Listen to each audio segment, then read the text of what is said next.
Great. So thank you, everybody. I hope you had a good lunch. And so, as Ulf already said, I think now we'll start having a shift. And I think several of us comes from a slightly different perspective, which has to do with not so much using methods and developing methods that we've had now for a few decades that keep developing to some complex systems, but start looking at these systems and try to discover how they work, what are their patterns, what are their principles. And so my talk will be about a place, an entity, a structure that's really the nexus of all the problems that we've been discussing since the beginning, which is sort of the locus of modern life, cities. And it's the fact that cities develop, that we increasingly live in cities, that we have an urban life increasingly across the planet, that's creating many of the challenges to sustainability that we face, but also opening up many opportunities to create a new kind of way of living and a new kind of transition for the planet. So let me start sort of just visually. So what you're seeing here is basically from a view of the Earth from the space station. So it's not, and when you look at the Earth from the space station, what you see, the thing that's really visible, are these big blobs of light. So these are cities, of course. You're just going down the Americas. It's kind of hard to see from this perspective.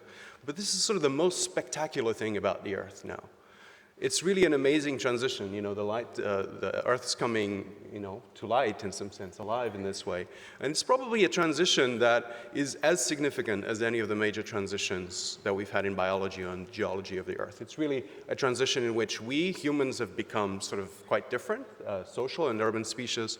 It's also a transition in which we've appropriated a lot of the primary production of the Earth, and now we're learning to deal with that without destroying the system that created us. So it's really an amazing challenge. And the crazy thing about it, right, is that we're going about this transition not so much by going to nature and controlling every bit of it with our own bare hands, but putting ourselves back into these places where we really concentrate social life, economic life, innovation, in very few spatial places that are very intense. So why is that? So I want to talk about that today.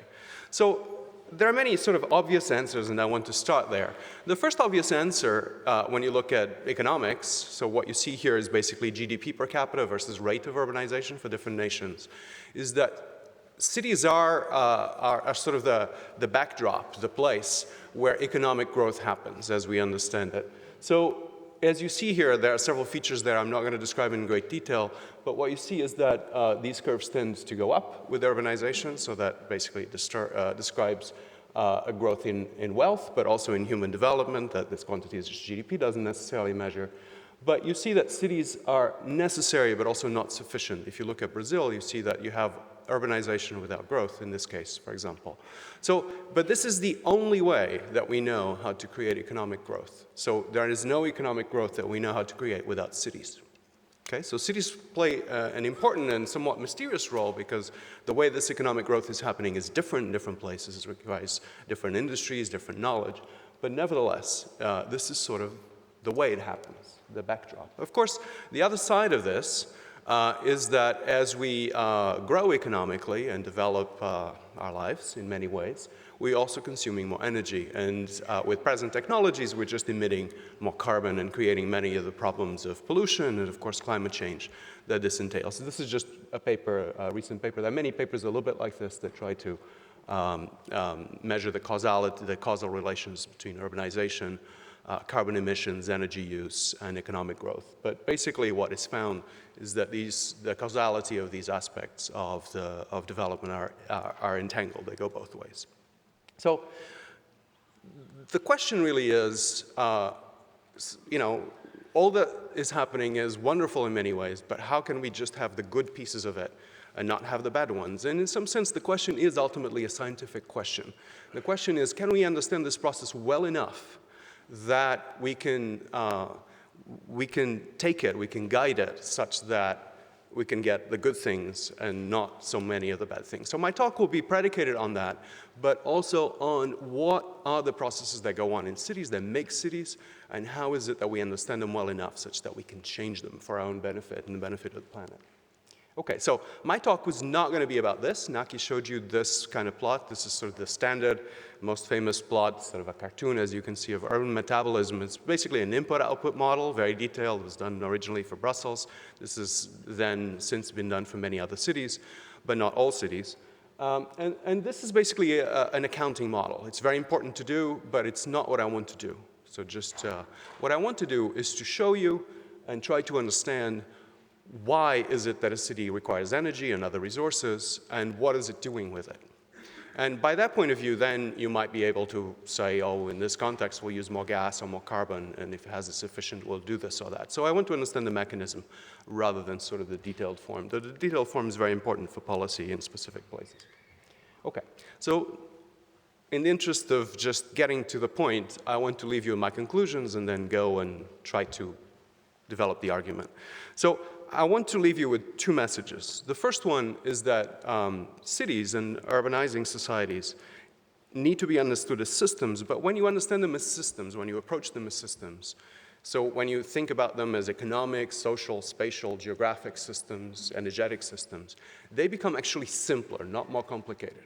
So this is sort of the magic of systems, that sometimes, when they're really a system, when you put your arms around everything, you may end up with a simpler description that makes more sense, that's more constrained, than if you just deal with them piecemeal. And we now have some quantitative understanding of cities, still work in progress in some specific ways, but I'll tell you about that. This is largely because we have a lot more data, and this is allowing us to build theory on top of ideas that we've had for over 100 years, but now are much better developed and continue to improve. And then the second thing, which is sort of along more applied grounds, is really that both human development and economic growth and the challenges that we face to sustainability come from the same process. A process, of course, where we need to have resources and energy to create what we create as humans in urbanizing societies. But that some of the evils and some of the goods and bads about this process can be disentangled if you understand them well enough. So I'll try to give you a sense about how that can be built in sort of potential cities of the future. But first, I want to tell you a little bit about the cities of the present. So when I come to Europe, I grew up in Europe, but I always enjoy European cities because they mix the new and the old, and they typically are pleasant places to be. So this is Campo di Fiore in Rome, and it's not totally innocent photograph because, as you know, sort of the beginning of the modern world started when that man, Giordano Bruno, was burnt right there. But now it's a very nice market where you can go buy cabbages and so forth. But how do you make pleasant cities that are also creative places? And as we look at the cities of the future and the cities of the present and the places where we see solutions, but we also see challenges, we may see something like this. This is Masdar city. This is not a city, really, in the sense that I'll be talking about cities. It's an engineered system. It's supposed to be zero emissions. It's in the Emirates and so forth. It was designed by architects and engineers. It was one IBM smart cities to begin with. But this is very good in terms of not emitting much carbon, but it's not really a socioeconomic system with a life of its own properly. It's just a design city. So this probably fails the test of creating a society that really is able to solve its own problems, has its own socioeconomic life. So interesting, but not enough. On the other hand, there's this part, right? This is all self-organization, no engineering, and it's Lagos. Lagos is supposed to be it's probably a city of around 20 million people now. It's supposed to be the largest city in the world by the end of the century if current demographic trends go on. I mean, that's a long shot to know if that's true or not. But this city may certainly have more than 50 million people in about 50 years if current trends continue. And so this cannot happen like this, right? It has to happen with a little bit of Masdar, right, in it. And so the question is, how does sort of the top-down and bottom-up, the self-organization, the control system, the governance and the engineering of the city come together to form a system? Just to give you a few other examples, you know all this, but this is Beijing, has some of the largest traffic jams in the world. This is also Beijing.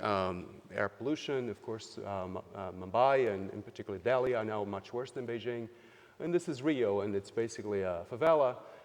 And the point about showing you this is that when we talk about urbanization, when we talk about a lot of development and challenges to sustainability, most cities in the world are being built like this. They're not being built by scientists or architects. So you need to understand the dynamics of these processes. Okay. And the point is that they're all entangled. So this is a famous urbanist, Jane Jacobs came up before. But part of the problem with complex systems, again, is that many things are entangled. So what we want to do is basically recognize that they're entangled, recognize that there are causalities going both directions, recognize that these systems are heterogeneous, that they're networked, so they interact in ways that are kind of structured, and that they're evolving. So they have many of the properties that make them systems, but they make them also complex systems, not necessarily engineering systems. And so having recognized this picture, how might we deal with them? So just obviously cartoon, but we've had many sciences of cities, but the question really is how we create a synthesis. So how do we put all these things together, how we make a physical system that's also an economical system, sorry about this, but basically, and how do we put this together sort of as something that we recognize as supported by data and experiments and creates a theoretical synthesis. So this is the team. We've basically, like IASA, have people who are geographers and economists and physicists and mathematicians and anthropologists. And so it's really out of that mix that we're able to create something that's new and interesting. And then, of course, we strive to have all the data in the world about cities. So in many cases, we have all the cities in the world, things that come from remote sensing, from the footprint of cities. In many cases, we have things like carbon emissions or the GDP or employment or things like this for many other urban systems in the world, particularly large ones like the US or Brazil or China or parts of Europe. And I'll show you some examples. So when we started looking at this, and Dirk was also involved in this in the beginning, the first thing we did, it was the simplest, dumbest thing you can do, which is called scaling, and most of you are familiar with the technique, but it's basically typically an XY plot, where you plot a property of a system. In this case, I'm showing you wages for US urban areas, versus essentially a measure of the size of the city. And I did a trick here to just center the data. So I'm taking out economic and demographic growth. And when you do this, basically you see that nothing happens, that 40 years of data all collapse into the same line. Just extraordinary. And moreover, that this line, which is a log-log, so it's really a power law, this line basically is a little steeper than this line here, which should be the proportionality line. So what's happening here is that people in larger cities make more money in wages than people in smaller cities per capita. So that's sort of interesting and reflecting something that economists have known for some time, but had not been really studied in simple and systematic terms throughout the world, and we did that. Which is that there's a productivity gain in labor, but also in other forms, in cities as they grow. So this is part of the magic of cities, is that they really create these greater values for time and for labor as they grow. And you can see that also in terms of this is the same thing. This is basically showing you the opposite effect, which is when you measure infrastructure, this is basically the area of roads in US cities. It goes the other way. So basically this number is now below the proportionality line. So this shows that there's spatial densification. So what cities are doing are basically, as you compare cities of different sizes, you see that they're becoming denser in a specific way that's related to infrastructure. And at the same time, they're becoming sort of more productive in the point of view of what the value of labor is, what the value is of the profits of a business and so forth. I won't show you all these details, but we looked at this sort of ad nauseum. And this is for Europe, similar things. So these are the same two quantities. These are others, employment and patents. Patents is always a little bit noisier for reasons I won't explain, but effectively you see that these yellow lines tend to represent the average on the data pretty well, and that's what I'll focus on in the time I have. Okay, so what I want to show you then is basically so far I really haven't told you the most important thing, which is how do you look at the system from the point of view of the agent? The agent is a person who lives in a city. And we've heard in the previous session, basically how people may make decisions. But when you look often at these aggregate systems like a city or a casino or an insurance company, if you take that point of view, you don't need to know everything about cities. You need to know about some of the emerging properties that people express when they interact at these scales. And so at those scales, as I'll show you, there's a lot of simplifications you can make that allow you to start seeing the kinds of life that somebody has in a city. So the kind of life, basically, is just a nice photograph, but this is Mumbai, it's a train station, and you see effectively there are all these fast dynamics, which is people and their interactions, and then there's sort of the space, the structure space of the city. So what I want to build is essentially a theory of networks that have social networks on top of infrastructure networks, and that these two spaces, which are very different spaces, they're not even spaces proper, are really superposed and interacting with each other. And when we do that, you'll see that the properties that I showed you before come out. So basically, you start with a social network. This is just a cartoon again, but here's our hero. And the whole point about cities is that people interact with people that are different from them. This has a lot to do with division of labor, division of knowledge, which is what people do in cities. I won't go too much into that, but important from the point of view of the informational structure of cities. And the point then is that you put this person now in a structured space. A space, this is supposed to be streets, it's supposed to be like Manhattan, right, a grid. And she lives somewhere, but then she goes around and she basically meets people. Those are supposed to be the same people that she had before. And so you can start seeing basically a life of someone as essentially a space-time path where events occur and where exchanges happen. At these exchanges, she may make some money, she may catch a disease, she may find someone she likes, she spends some money, et cetera, et cetera, et cetera. And so basically you can see what a life is in this structured space as a set of interactions that each person has with many others. And from this sort of interaction between these two networks, you start finding a self-consistent problem that tells you what the economics of the system is, what the services are, and how the space itself must be configured such that it produces the effects of increased wealth, production, increased innovation that I showed you before. So that's really basically telling you that this space reveals social life and social life structure space. And that's sort of what's so interesting. Okay? And so if you go to a larger city, basically, you end up having smaller houses. We'll hear more about that, I think, in Xi'an's talk, maybe, and mine later. But you also have more interactions over the same space because there's greater density. And so it's basically because of this that over the same physical time, you can have more things happen. So when you live in a city, effectively, you live potentially, if you explore it like this, a little faster because more things can happen in the same amount of time and effectively with the same effort of exploring space. And that's basically what it is. It's cities concentrating your social life in ways that allow you essentially to move faster. And because you move faster in many ways, you can learn faster and develop new businesses, new divisions of labor, new knowledge that then have economic value. That's the story. So let me just show you a little bit how the math works. I'll go quickly through this. But effectively, it's quite simple. You can just see that any output, this is just the simplest model you can write. You can elaborate this a little bit in ways that I won't show you. But you can have a social network with different channels. And basically, the degree of the social network is related then to the density of people in space, basically encounters that you can have in space. And so this is just a mean field, sort of extracting the average effect. But when you do this, you already extract essentially what these outputs must be in terms of a density times n and an interaction factor. So this is very simple, you see, and just has to do now with the fact that this has to be determined self-consistently.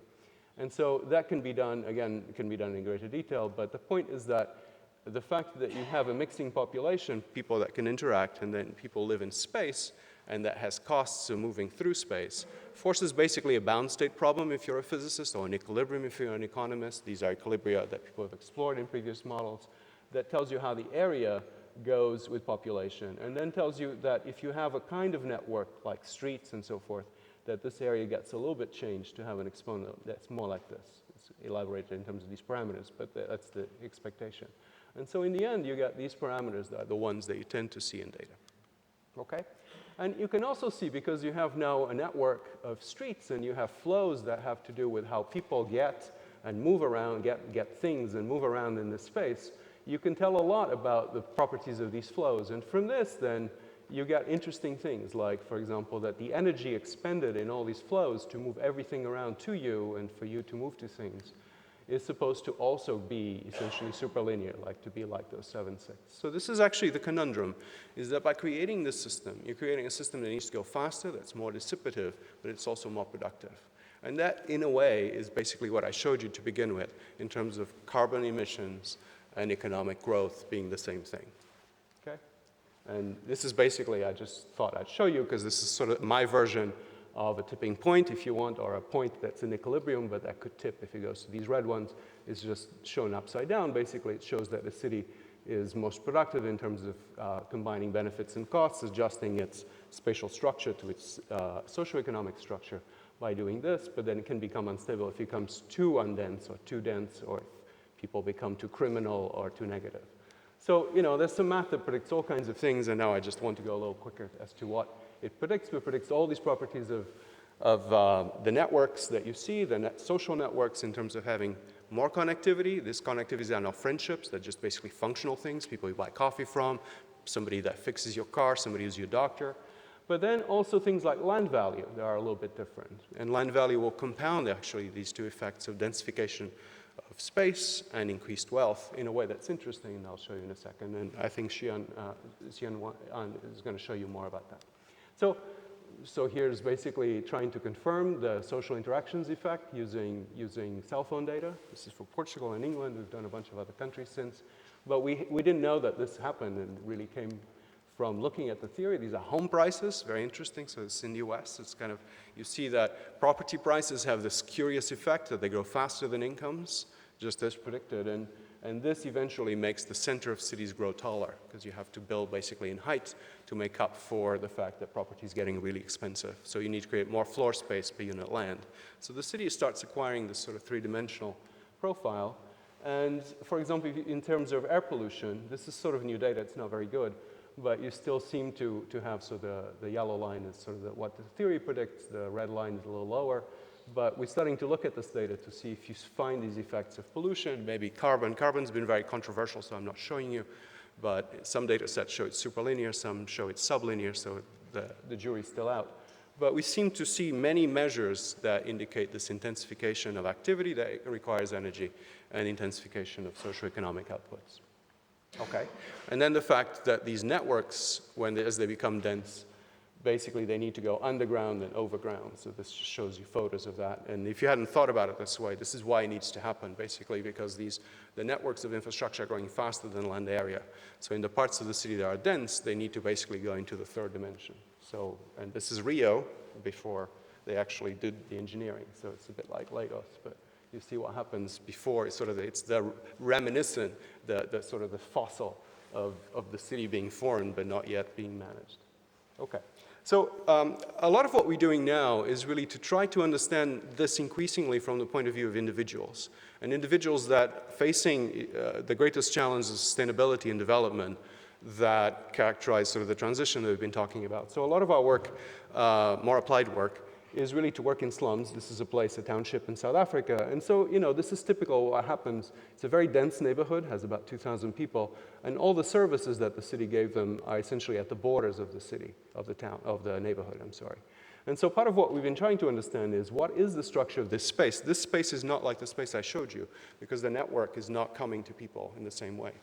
But if you understand that, you can actually understand the nature of this space, it's a topological space, and start proposing ways in which the space can be refactored such that it works like most other places in the city. So slums are sort of a transitional area, transitional stage at which, even though there's settlement, there's not sort of these properties of these networks mixing in the way that we see in developed cities. And so that becomes interesting from the point of view of policy, and this is done, in fact, with people in neighborhoods that are trying to do this operation of changing their neighborhood because effectively they need to have an address, they need to have water and sanitation and emergency access. So we have if you have a map, you can submit it here. It's called Open Reblock, and it's basically a way to just use these algorithms to propose then a neighborhood street plan that then you can edit. So it's kind of a way to bring a little bit of the science in collaboration with people that have this problem to try to solve this systematically. So we're trying to do this in many neighborhoods. We have data for about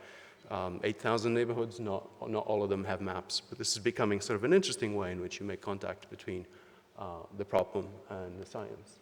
And so I think I'll go quickly through this, but this also means that you can understand the structure of space in terms, so you started by seeing New York, it's a very geometric neighborhood, but this means that you can understand that blocks in the city can be deformed.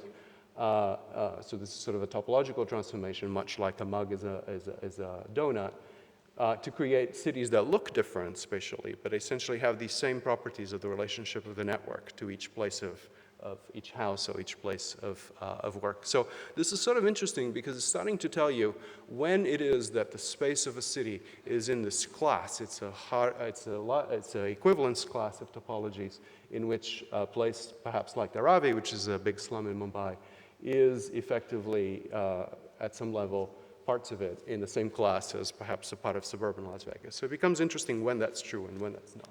Okay? So all the music that we've heard, et cetera, inspired me to have a little bit of a poem and then just finish with 3 thoughts. So a lot of what we're facing in these problems that we're dealing with that are at the basis of sustainability are really problems that we've had for a long time. And there are problems that a lot of policymakers and a lot of people on the ground don't feel we need science for. But at the same time, they really don't know how to solve them. And so part of what we need is to really come back to these places, a little bit like the poem says, and see them for the first time in a way that they become simpler, clear, and where solutions start suggesting themselves that allow the sustainability transition to happen much more quickly, much more easily, cheaper, and in ways that works with people's lives. So just 3 examples to finish. What's happening is very interesting. A lot of what we've known about cities intuitively is being formalized in science and is being now captured by some technologies that we're developing. So one of the things is that all this network that's happening, which as I described is both an information network and sort of a physical network, is coming together through ICT. So this is sort of interesting in that information and transportation are coming together. And there are many ways in which this happens. I don't have to tell you, but think about it. Another way, of course, this is the obvious way, is that cities can become greener, not so much by, so what I showed you is that it's very hard to have cities that don't consume a lot of energy. But it is much easier probably, I mean there's scope for making things better, but there's a lot easier to create cities that consume a lot of energy, but do so in a way that's not detrimental to the planet, and this is also becoming possible. And finally, it's a bit of an advertising to next week. Next week is Local Geo Week for people making maps of their neighborhoods and sharing experiences. The idea is to use these technologies to bring together information from the stakeholder and the policy maker all the way to the scientist and vice versa, such that solutions become easier and can be coordinated in ways that were not possible before, and these problems can start being solved. So, thank you.